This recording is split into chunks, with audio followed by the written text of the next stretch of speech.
Stass here, doing a beer review of a beer that was sent to me by Chris from Elvesbury Brewing. It's his Kriek, Elvesbury, about 6%. Now, if you don't know what a Kriek is, sorry if I'm butchering that, it's a lambic beer which has been fermented on Moreno cherries. It's a sour cherry, so it's kind of a fruited beer, and the lambic beer is wild ferment. It's meant to be. I'm very I feel very lucky having this bottle.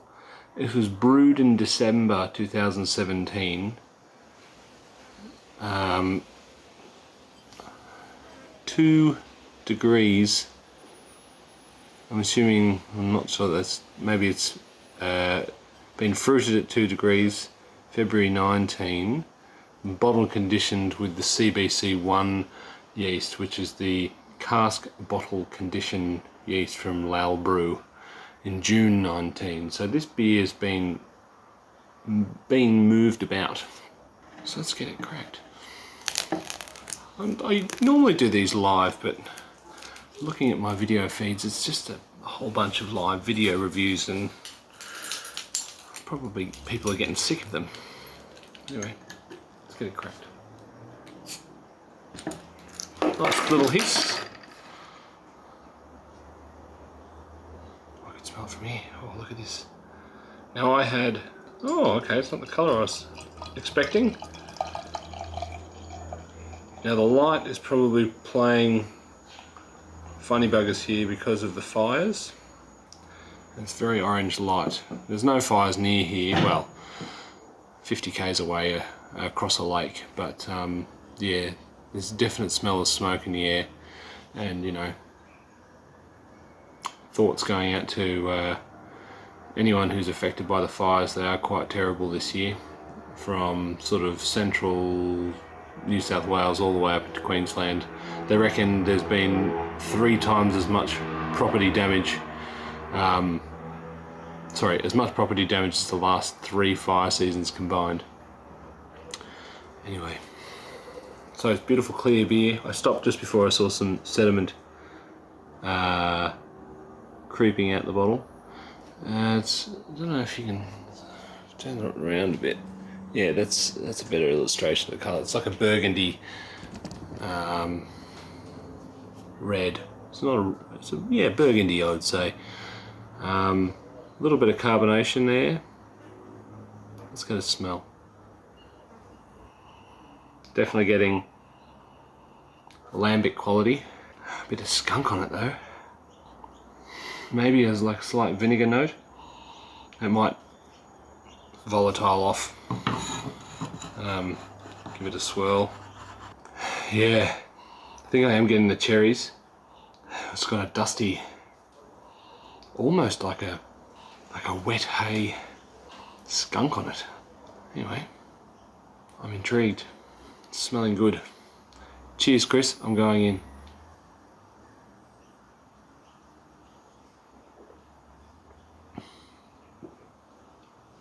Oh, that's a lot more sour than I was expecting. Oh, definitely get the cherries. Real sour. This is more sour than the what's the fruited sour that you sent me? South American town, Catarina sour. Not town, area. I do get a vinegar note though, I think.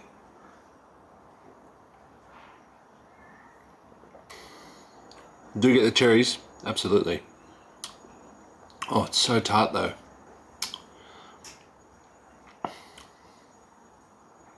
Yeah, it's like almost like a balsamic vinegar. It's like it's a rich. I think it might. I don't know what the pH of this is.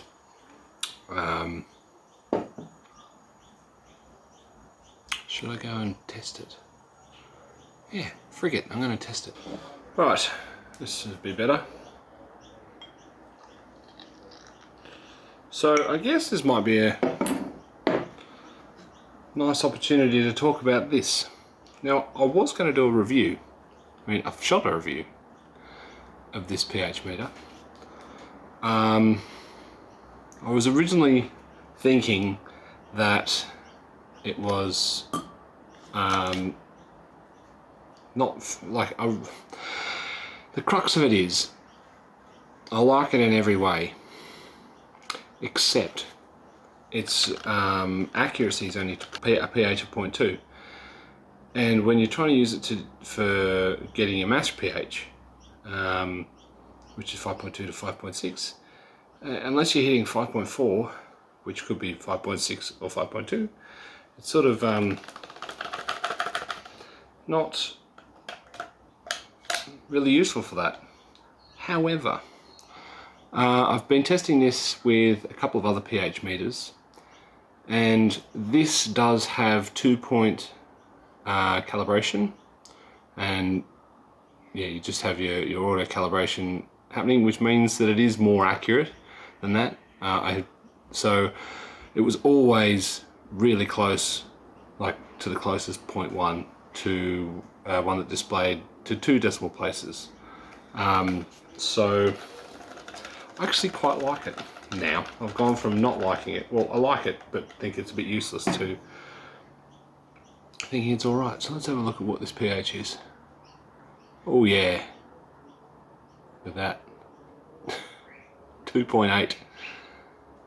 That's impressively sour, that is. Oh, we're just waiting for it to calibrate here. Yep, 2.8. I don't know if that's what you're going for, but that's definitely how it kind of tastes in that. Don't know what the actually, let's see what balsamic vinegar is. Alright, this has turned into a bit of an experiment, sorry. Balsamic vinegar. No, I'm expecting this to be a lower pH.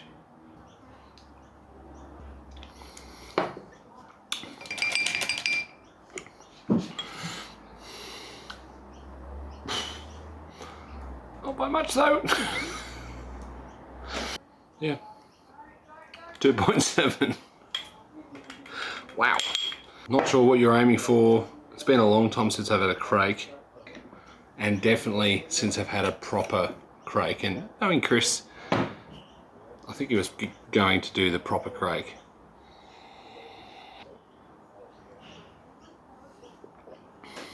Chris knows what he's doing in terms of water chemistry and pH and all that. But yeah, this is definitely the most sour, probably the most sour beer that I've had. It's definitely equally the most sour or the most sour. I don't mean to, I'm not trying to put it down or anything, but I think it is, for me, it is probably too sour, but it does have a really interesting, wonderful cherry note. But my God, is it sour. Light carbonation, but enough. But yeah, that low pH of 2.8, well, plus or minus 0.2, but you know, it's pretty, I've found it's pretty accurate when compared to other pH meters. So I'm trusting it more and more. I'm really glad to try that. I'm not sure I could drink an awful lot of it. Yeah, maybe dial back that sourness a tad. I'd be interested to hear what you think. Is it what you're aiming for? Again, I think I've had maybe one other Kriek. I'm pretty sure I've had the Boone Kriek, and it smells similar. It's definitely got that lambic smell. Maybe even a touch of Brett or something. There's a bit of funk in there. Yeah, but the more I've tasted now, I just get like balsamic vinegar type with lots of cherries in it. Anyway, that's my thoughts on it, and big thanks to Chris again for sending me this bottle. It's got some age on it. This beer, getting close to 2 years old now on its many journeys. Yeah, so I think I'm going to leave it there. About 12 minutes of raw footage. think that's about right. So hope you enjoyed this review, and go check out Chris's. Oh, Chris doesn't do videos, but leave a like or comment down below. Chris is a great guy over in Perth.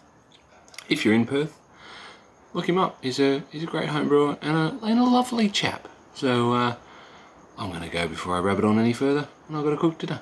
So this is Stass signing out. Cheers.